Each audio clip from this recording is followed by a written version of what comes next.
smart eh. Tama? Parang nagka-idea ako. Oh, work smart. Nakuha mo. Good morning. Watch and learn this podcast. Subscribe and listen. Dito sa Pilipinas, ano yung opportunity na nakita nila? Yung mga tangang Pilipino, ang sisipag. Ang ginawa naman ng mga taong yun, mga tamad sila. Ginamit nila yung kasipagan ng mga Pilipinong tanga para yumaman sila.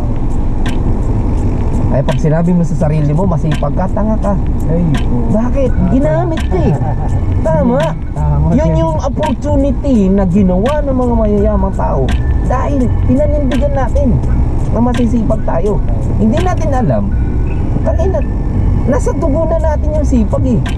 Tama? Ang problema na lang, mindset. Kaya nga sabi ng mga mayayaman, work hard, I've been there before. Tama yun. Sinasabi nila yun, sinasabi nila yun para magtrabaho ka sa kanila ng work hard. Pero kung sasabihin mo, kung isipin mo mabuti, dapat work smart.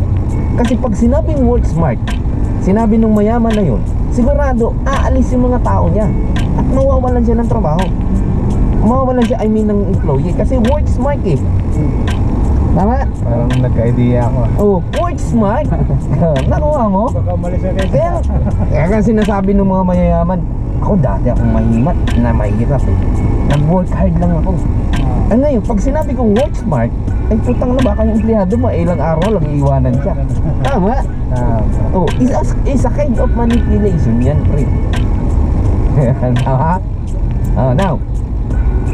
So, bakit nga pala, ang opportunity kasi dito sa mundong to, no matter where you are, sabi nga eh, don't judge your life by the location of your birth. Kung pinanganak ka mahirap, hindi mo kasalanan. Pero kung mamatay ka mahirap, kasalanan mo na. What do I mean? Kailangan mo lang ng tamang environment. Bakit? Simply as that. Simply as this. Okay?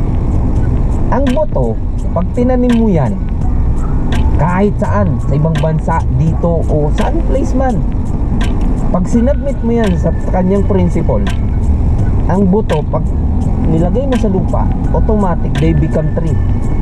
Tama? And yet, you don't have to pray para mag-grow yung boto. At yung palay, pag tinanim mo sa tamang environment, no Lord, patubuhin mo na yan. Hindi! Automatic yun, tutubo yun. Kasi, you have to submit the things into a right environment. Now, same as human, you have to find yourself into a right environment. Kasi pag nakita mo yung environment mo, paniwala ka sa akin, hindi mo kailangan manalangin, successful ka na. Ano ba yung Okay. environment? Okay, eto. Gagayahin natin yung tinatawag na yung right environment ng seed. You have to submit the principle of seed. Ano ba yung principle ng seed para to become a tree? You have to submit the seed into a principle of what? Water, sunshine, soil, and moisture. Kailangan isubmit mo siya ron. Pag sinubmit mo siya doon sa ganung bagay, you don't have to pray. They automatically to become a tree. So now, paano tayo? Tayong mga tao, you have to, kailangan mo na rin, tayong mga tao, kailangan din natin isubmit yung sarili natin. Sa anong paraan? Paano natin isasubmit na kagaya ng puno? Gusto niyong malaman? Paano? Okay, number 1. You have to find yourself to become a person of value. Sabi, you don't have to work for money. Let the money working hard for you. You have to become a person of value, na kung saan value attract money. What do I mean? Bakit tayo pupunta sa dentist? Because yung dentist, nakuha niya na-attract niya yung sarili niya as a person of value. Pag masakit ang ngipin mo, kanino ka pupunta? Dentist. Tatanggalin ang ngipin mo, sasaktan ka. Ang makulit, magbabayad ka pa. Tama? Sinaktan ka na, magbabayad ka pa.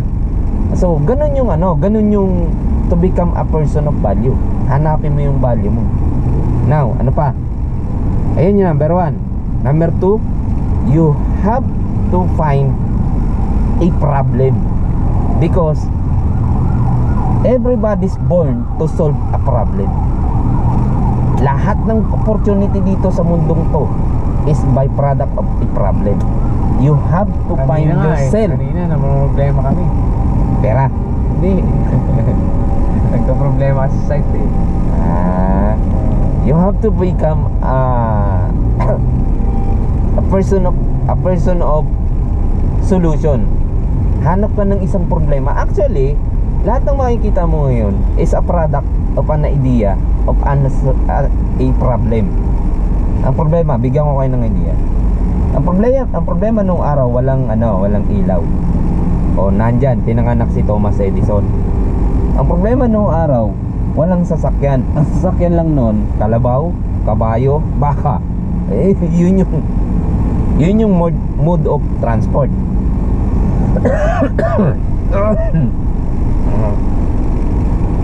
Ngayon, diyan naman ngayon pinanganak si Henry Ford. Nakuha? Sino si Henry Ford? Siya yung kauna-unahang inventor ng automobile. Hindi mo muna bike. Hindi. Bike muna. Hindi, bike muna. Oo, dapat bike muna. Sige. Pwede rin. Nag-inventa ng Kasi, bike? yun ang hindi ko alam. Yun yung kasi yung father of automobile. Siya yung kauna-unahan na nag-invento. Tapos, din na-invento yung sasakyan. Hindi na kontento yung tao. Nagkaroon ng airplano. Diyan naman lalabas ngayon, pinanganak yung magkapatid na Bright Brother, di ba? Right, brother. Oo. So, yun yung mga problema in the past na kinuha nila ginawa ng solusyon. Na kung saan, ipinanganak sila sa panahon na yon para magkaroon ng solusyon. So, you have to become a problem of solving. Hanap ka ng every problem on earth is a business. Hanapin mo yung problema. At pag ikaw yung nakakita ng solusyon, ikaw na yun. Doon ka na pinanganak. Doon mo na ngayon makikita yung purpose mo. Okay? Number 1, you have to become a person of value. Okay, number 2, you have to find a problem, kasi ikaw yung magiging solusyon. And number 3, find your gift. Gift. Hanapin mo yung gift mo. Lahat ng nilikha ng Panginoong Diyos is a byproduct of gift. Lahat yung may gift. The gift of the bird is to fly. When God created air, He provided bird. So the gift of the bird is to fly. When God created water, He provided fish. When have a water, the gift of the fish is to swim. The gift of the seed is to become a tree. The gift of the seed is to become a tree. And the tree, it has a gift. Name it. Bahay, upuan, 2x2, lamesa, papel. Ano pa? Pera, uling, panggatong. Ang dami niyang benefits, di ba? Yun yung gift nila. And the gift of the tree is to bring us, yun nga yung binanggit ko, bring us fruit. Bakit ka pupunta sa tree? Hindi sa puno. Pupunta ka dahil dun sa bunga. So the gift of the tree is to bring us fruit. Nakuha nyo na? So lahat ng bagay na nilikha ng Panginoong Diyos, meron niyang mga kanya-kanyang gift. Okay, nakuha mo na? Okay. And lastly, ulitin ko lang, i-revise natin. You have to become a person of value. Find your problem, because you are a solver of the problem. Ikaw yung solusyon doon sa problema. Kaya maghanap kayo ng problema, dahil ikaw yung solusyon. Pinanganak ka para i-solve ito. Yun sa madaling sabi. Get? Kaya bukas, kailangan natin ng solusyon sa and then, find your gift.